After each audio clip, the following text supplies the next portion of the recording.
Siku ya leo tulikuwa tuna ugeni maalumu wa Mheshimiwa Waziri wa Habari, Sanaa, Utamaduni na Michezo,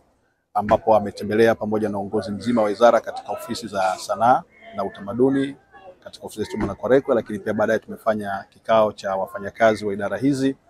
hapa katika ukumbi wa Raha Leo Studio. Namshukuru sana Mheshimiwa Waziri wa Habari, Sanaa, Utamaduni na Michezo, Mheshimiwa Riziki Pembe Juma kwa uamuzi maksusi wa kutembelea hizi idara zetu kuweza kujua changamoto ambazo watendaji lakini pia kwa ujumla ofisi zetu zinakabili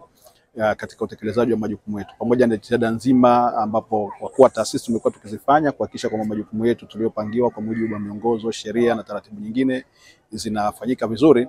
Wafanyakazi wamepata bahati ya kuweza kutoa maoni yao kwa Mheshimiwa Waziri, lakini pia kuwasilisha changamoto. Imani yangu Mheshimiwa Waziri ameonyesha mwelekeo wa utatuzi, lakini pia tumekuwa tuna matumaini naye makubwa kwa sababu tunakwenda kutatua, lakini pia kuweza kupata wepesi wa kutekeleza majukumu yetu.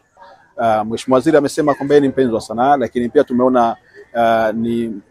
anahamasika. Kwa hiyo ni jambo ambalo kama mkuu wa taasisi tumefarijika kuona kwamba sasa pia tuna waziri ambaye sanaa yetu ataenda kuisukuma, lakini pia sanaa yetu ataenda kuitetea, lakini pia tunashukuru kwamba tuna matumaini kwamba tutapata maelekezo, tutapata miongozo, lakini pia pale sisi tunapokuwa